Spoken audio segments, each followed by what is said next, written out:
Hi, this is David with entry number 563. I'm here in the kind of backside of where I live.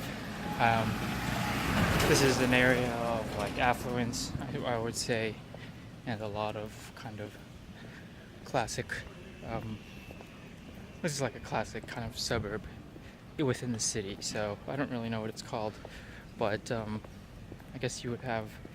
The city is so big that it can afford having like little mini cities within, or I should say suburbs within the actual city itself.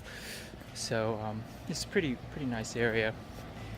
Because right now, currently, there's a lot of construction going on, and um, this is kind of like the time where a lot of people are getting to work. It's currently about 10:05, so. Yeah, but people are just now kind of rustling, and I should say hustling. So it's a bit different than the U.S. I wanted to continue my talk on hamburgers today, and today I wanted to talk about cooking hamburgers. And apologize for the noise, like I said, but right now I'll show you real quick. They've completely demolished this house right here, and I don't know really what they're doing. I think it's just clean up right now. Yeah, that's pretty wicked. So just like trying to not die here for a second. Basically, for cooking methods, there's two kind of accepted cooking practices for hamburgers, right? There's grilling, and grilling is using open fire or really hot radiant heat, like a char grill, but it's cooking on grates on something that's not a solid surface. And then there's a griddle cooking, so grill and griddle. Griddle, I don't know if you know, but griddle is a continuous flat surface. Basically, it affords the most amount of surface area, and is actually my preferred method of cooking hamburgers for a couple of reasons, and the biggest reason is because it has more surface area.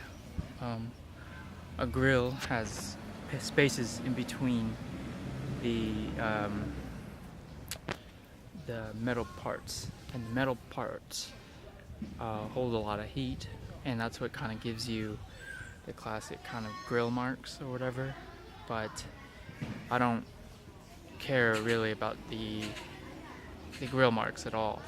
It's more about getting a crispy exterior and kind of crust sort of on the meat. And if you are a fan of that, then you really should be looking at griddle for your preferred method. There's a lot of different, sorry about this, I'm in a park right now and there's a kid throwing a fit. There's a lot of different kind of methods to cooking on a griddle. And in general, I would say that the biggest way is to just kind of throw it down and let it cook for 4-5 minutes on one side. Then you flip it and you let it cook on the other side for 4 or 5 minutes. And you get a fairly even cook. And a lot of people say like to not press the meat or whatever. And I think that's pretty much true. And but the problem with that,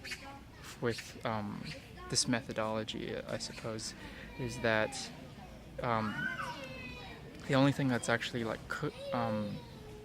you're just getting browning through pure contact. There's no like boost. And I'll go into a little bit of history, but not a lot. In the Midwest, due to various factors, which I'll get into later, they had to start rationing the meat and therefore use less.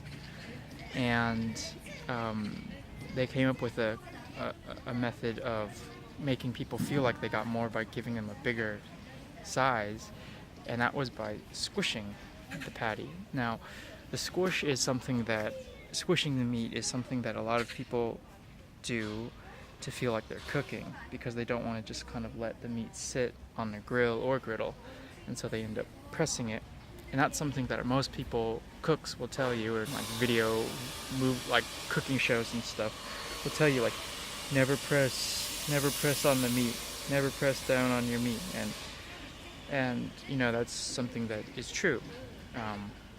But there are also caveats that exist, and the biggest one is that if the meat is already cooked on one side, that is to say, it's already like brown, then yes, don't cook it, because that the cauterized meat, or the coagulation of the proteins, means that if you press on it, basically you're just you're breaking those what do you call it, those chains or whatever, and you're releasing water. So like, it's basically like if you had a piece of clay, you don't want to, after it's been in the kiln, you don't want to press on it again, because then you'll break it, and that's no good. But what you want to do is, what I think, is if you're using a griddle, right, you put it on raw, the meat's raw, and you make it like a ball or a puck, and then you press down on the meat, and it flattens it. And you can go as thin as you want or as thick as you want, but what the idea is, you want a big surface area, and that gives you more crust, because that pressure increases the browning of the meat, and that's good, especially if you're someone like me who really likes, you know, a good hearty crust on their burger. Now, the trade-off is, of course, the juiciness kind of goes down, but if you use like a real fatty blend of meat, then the juiciness will be there still.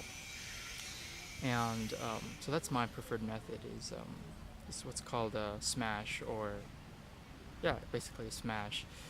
There's a chain now in the US called Smash Burger that is actually quite successful with this cooking technique.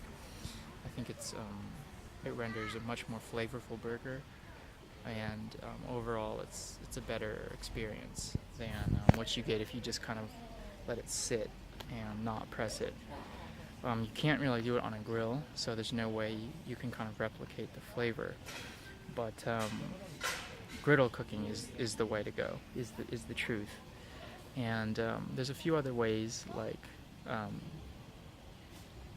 well, I won't get into those, but there are a few other cooking methods that are a little more esoteric. There's like sous vide, where you put it in a plastic bag and you'll kind of like let it sit for a while in hot water, and then you can like refry the sides, but that takes way too long and is pretty impractical for most people, and I think is not really relevant in most people's lives, so it's not really worth talking about. But in my opinion, griddle cooking is best, and if you're gonna griddle it, you should smash it. I wish I could show the technique, because it is really good and it produces a much better burger, but I can't really afford to buy ground meat here because it's really, really expensive. So that's about it for cooking methodology. I'll come back and maybe talk a little more about other things about cooking methods, but for the most part, those are the two big ideas that I wanted to get across. But there are certain other aspects of cooking that I'll get into a little more, but that has more to do with ingredients and stuff, which I'll get into later, or maybe tomorrow or the day after. But yeah, so thanks for watching, and I'll talk with you tomorrow. Bye.